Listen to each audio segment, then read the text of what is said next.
الحمد لله رب العالمين والعاقبة للمتقين والصلاة والسلام على سيد الأنبياء والمرسلين أما بعد فأعوذ بالله من الشيطان الرجيم بسم الله الرحمن الرحيم ولا تقولوا لمن يقتل في سبيل الله أموات بل أحياء ولكن لا تشعرون صدق الله العظيم وبلغنا على رسوله النبي الأمين المتين الكريم ونحن على ذلك من الشاهدين والشاكرين والذاكرين والحامدين والحمد لله رب العالمين.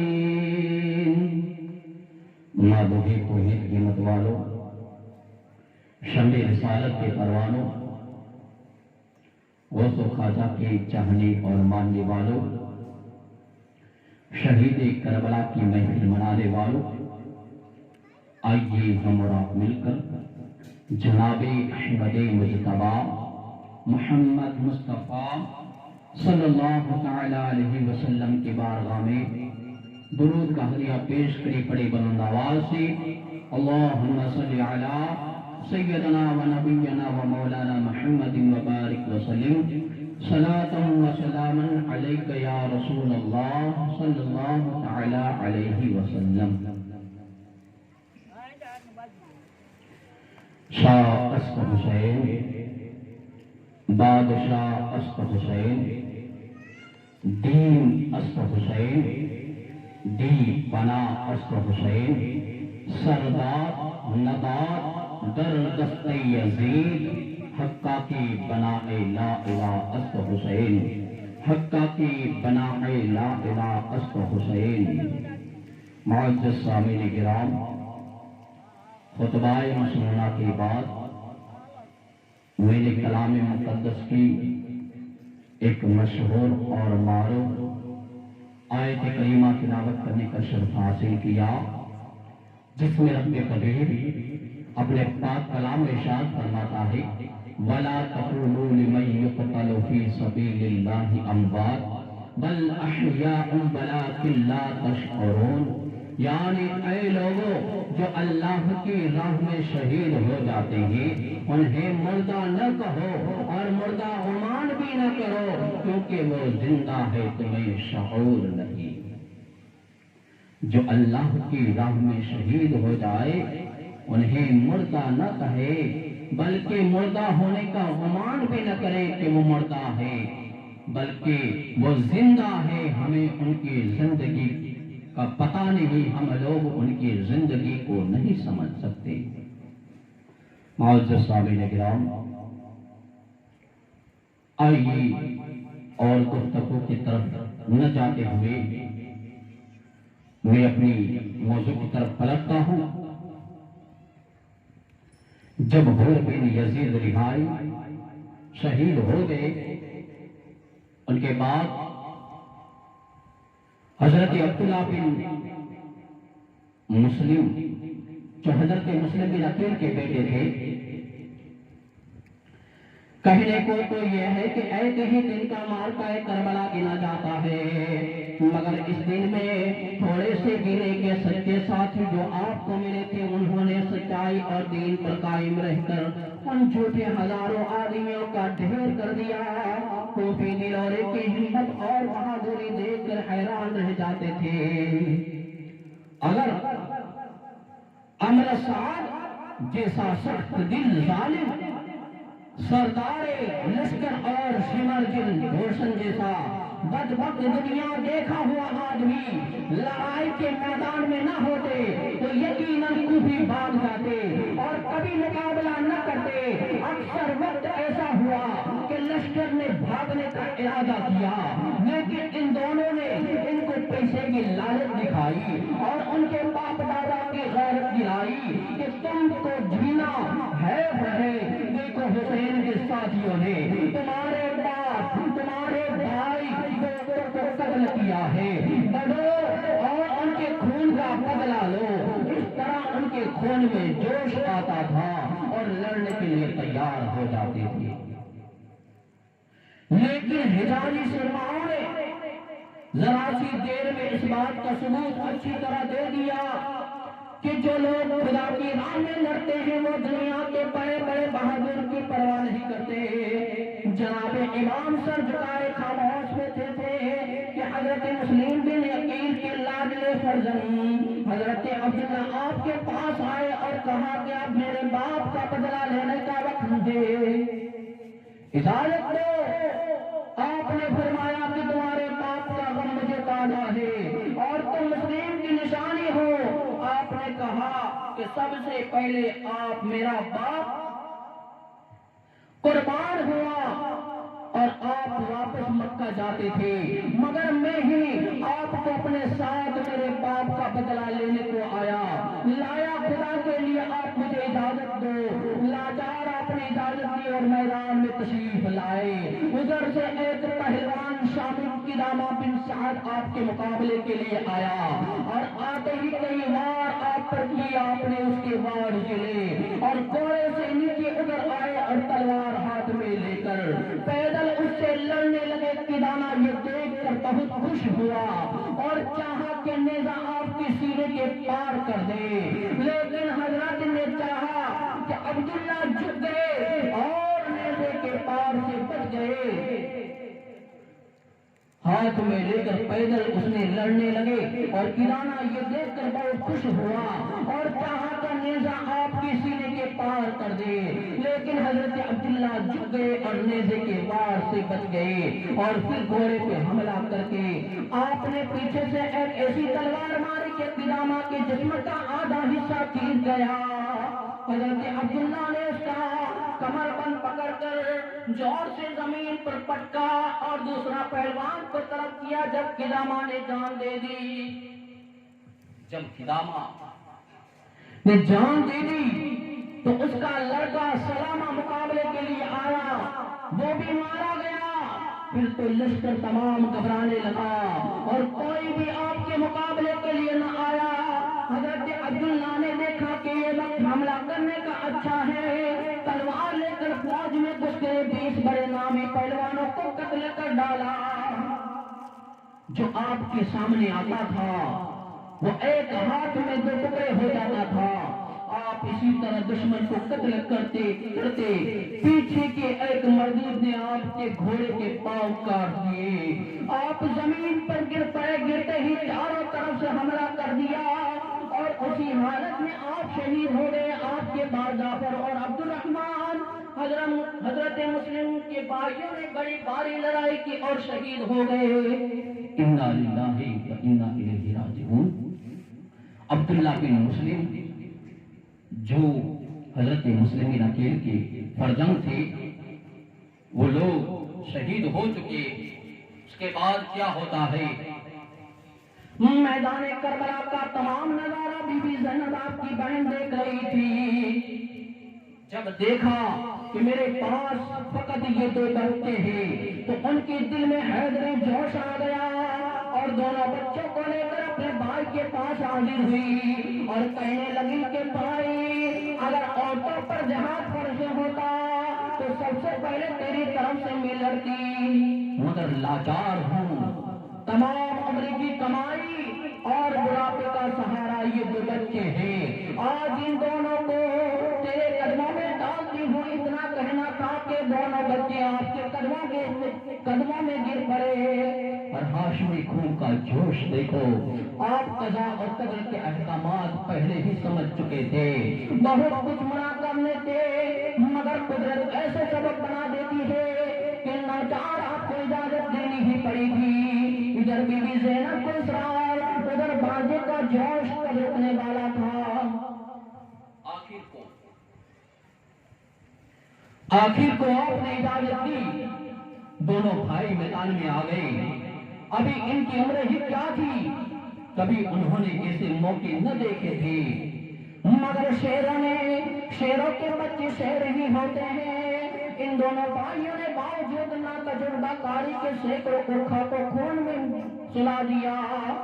جب شامی اور کوفیوں کے ان نو عمر لڑکوں کی بہادری اور حوصلہ دیکھا، گھبرا گئے، اور آخر کو جیسا کہ ہر بہادر ہاشمی کے ساتھ کرتے تھے ویسا ہی ان دونوں بچوں کو ساتھ بھی کیا، یعنی 2000 آدمی ان دونوں پر ٹوٹے اور آخر دونوں بچوں کو شہید کر دیا۔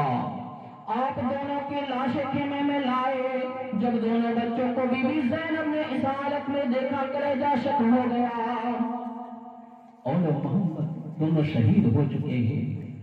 امام علی مقام ان دونوں کو اٹھانے کے بعد خیمے میں لاتے ہیں۔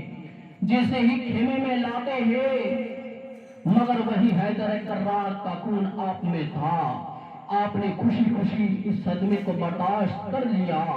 اگر آپ اس وقت صبر کی لگام کو ہاتھ سے چھوڑ دیتی تو آپ کے رنگ سے آپ کے بھائی امام کو بہت بڑا صدمہ ہوتا۔ بھائی کے صدمے میں خیال کر کے بیٹوں کے صدمے بھول جانے والی بی بی زینب تیرے صبر کے قربان۔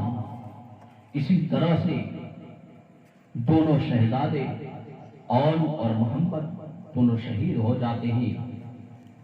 اب شہادت حضرت عبداللہ ابن حسن، آپ کے دونوں بانڈوں کی شہادت کے بعد حضرت امام حسن کے صاحبزادے عبداللہ آپ کے پاس آئے اور رخصت طلب کی۔ بہت کچھ آپ نے منع کیا، مگر آپ نے قسمیں دلا کر رخصت لی، اور میدان میں اب کوئی نہیں آتے۔ لشکر کو چیرتے پھاڑتے امر سعد تک پہنچے۔ اس نے دیکھا کہ یہ نوجوان میری طرف آتا ہی بہت گھبرایا، فوج کے درمیان جا کے چھپ گیا۔ بختری شامی ایک بہت بڑا پہلوان تھا۔ اس نے کہا، اے امر سعد، تم تو لشکر کا سپہ سالار ہے، ایک لڑکے سے لڑ نہیں سکتا ہے۔ مگر سعد بولا کہ اے بختری، تو اس کو لڑکا سمجھتا ہے، اچھا تو جا اور اس سے لڑ، اگر تو اس کا سر کاٹ لائے تو میں تمہیں اس لشکر کی سپہ سالاری دے دوں گا۔ بختری 500 سوار لے کر عبداللہ کے مقابلے کو آیا اور آتے ہی حملہ شروع کر دیا۔ ایک ہی حملے میں عبداللہ نے بختری نے دو ٹکڑے کر دیے اور ان 500 سواروں جو حملہ کیے، ایک ہی حملے میں 40 جوان شامی مارے۔ باقی جتنے بچے بھاگ گئے۔ آپ میدان میں کھڑے ہو کر امر سعد کو آواز دی، اے امر سعد، رائے کی حکمت تجھے چاہیے، دوسروں کو کیوں کٹواتا ہے، تو ہی میرے مقابلے کو آ۔ امر سعد نے ایک شامی پہلوان کو آپ کے مقابلے کے لیے ابھارا اور آپ کے مقابلے میں آیا۔ چاہا کہ نیزہ آپ کی سینے پر مارے کہ آپ نے پہلو بچا کر ایک نیزہ ایسا مارا کہ وہ گھوڑے سے نیچے گر کر ہلاک ہوا۔ اس کے بعد اس کا بیٹا طارق مقابلے کو آیا، اس کے بھی ایک ہی حملے میں 2 ٹکڑے کر لیے۔ اس کے بعد مدرک بن سہل مشہور پہلوان مقابلے کو آیا اور ایک ہی حملے میں 2 ٹکڑے ہوئے۔ پھر آپ نے امر سعد کو کہا کہ کیا دیکھ رہا ہے، آج تیری فوج میں جتنے پہلوان ہو سب کو مقابلے کے لیے بھیج۔ امر سعد نے کچھ جواب نہ دیا اور نہ کوئی آپ کے مقابلے کو نکلا۔ آپ نے جوش میں آ کر لشکر پر حملہ کر دیا۔ ہزاروں لشکر شامی میں آپ گر گئے۔ نعرے تکبیر، نعرے رسالت، نعرے حیدری، سید سید باپو قبلہ، سید سید باپو قبلہ، نعرے تکبیر، نعرے رسالت۔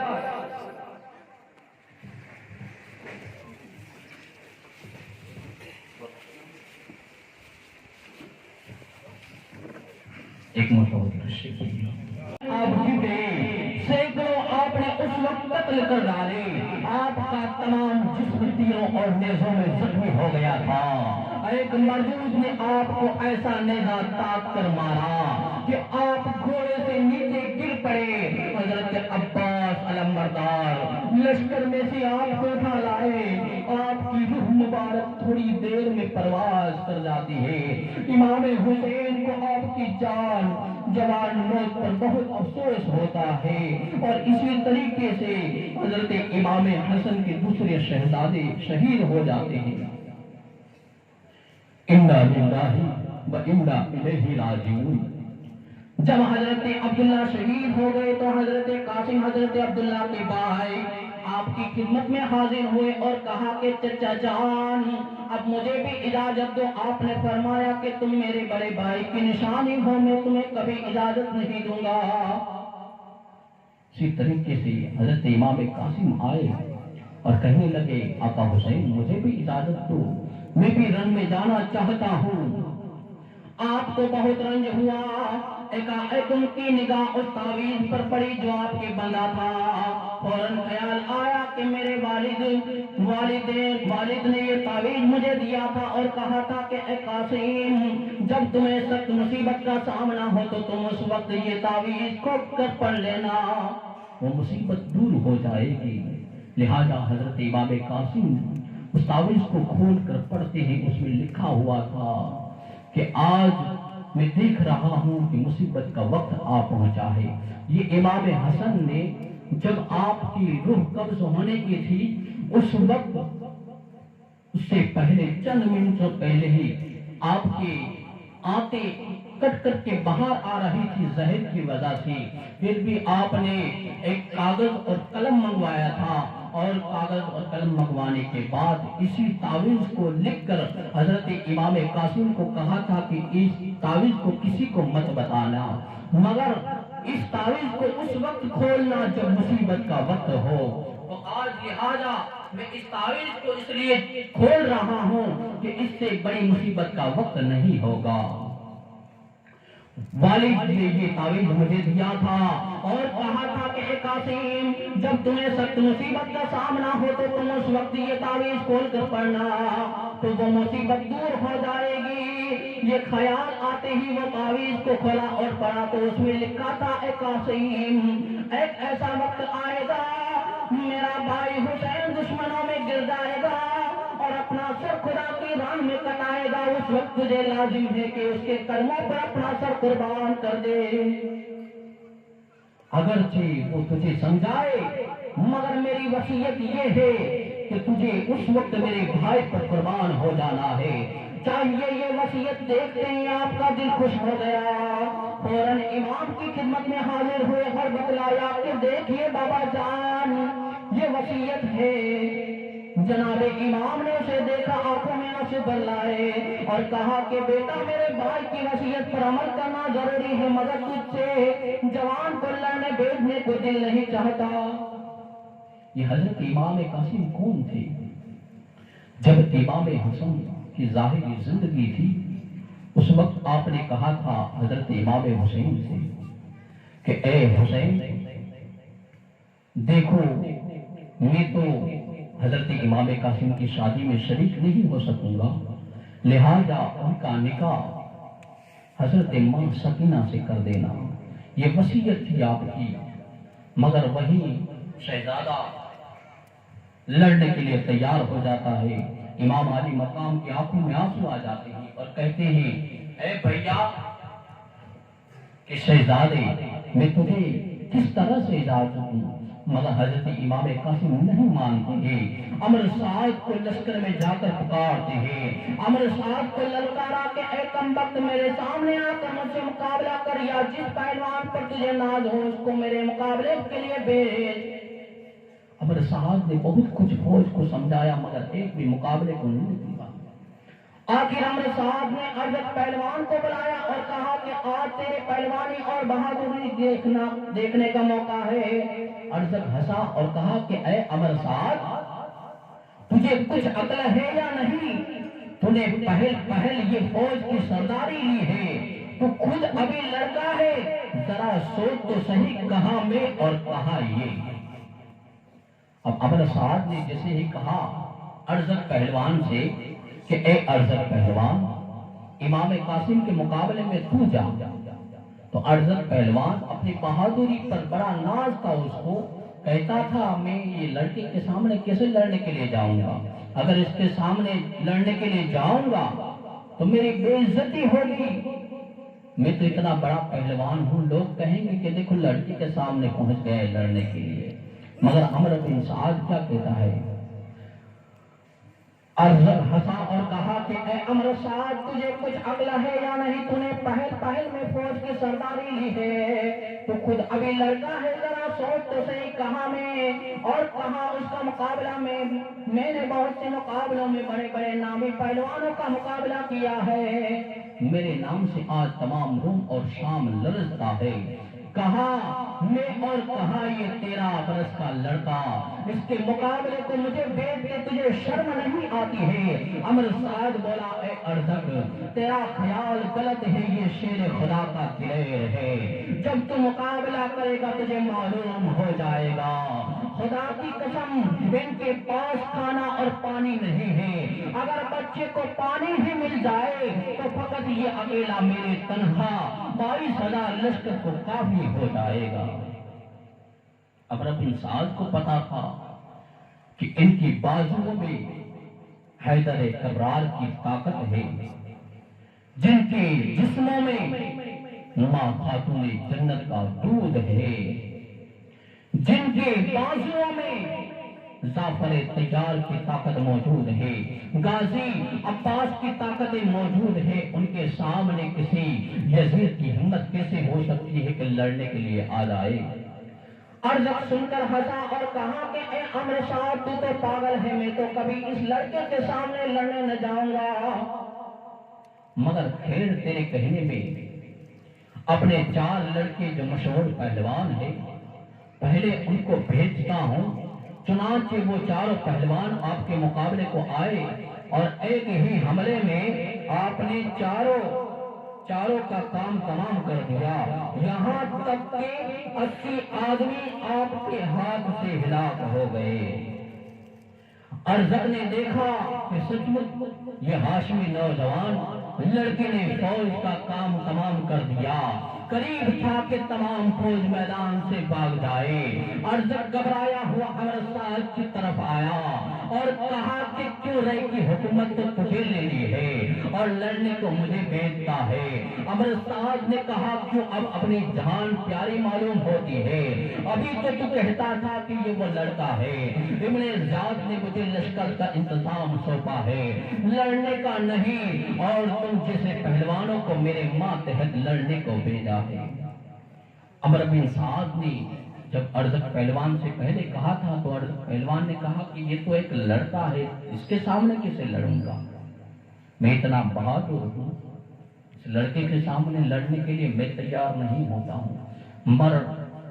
مگر ان کی ہاشمی طاقت کو دیکھا جب ارزق پہلوان نے تو کیا کہتا ہے کہ ماتحت لڑنے کو بھیجا، اسی لیے میں تجھے حکم دیتا ہوں کہ فوراً تو اس کا مقابلہ کر اور میری فوج کو بچا، اگر نہ جائے گا تو فوراً فوج سے بڑھ کر کیا جائے گا اور فوج کے بھاگنے کی ذمہ داری تیرے سر رہے گی۔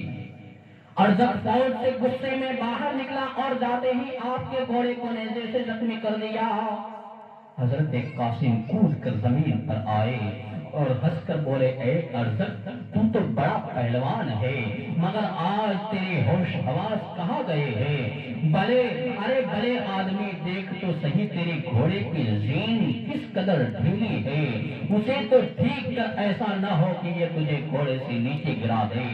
ارزق نے قاسم کے یہ کلام کو سنا، ہکا بکا ہو گیا، تو پھر ٹھیک کرنے کے لیے جھکا آپ نے موقع پا کر ایک ہاتھ تلوار کا ایسا دیا کہ سر اس کا دڑ سے زمین پر جا پڑا۔ اب تو لشکر میں گم ہوا عمرو سعد گھبرایا، آپ بھی بہت تھک گئے اور کہا کہ چچا جان پیاس سے برا حال ہے۔ آپ نے فرمایا کہ بیٹا حملہ موقوف کرو ورنہ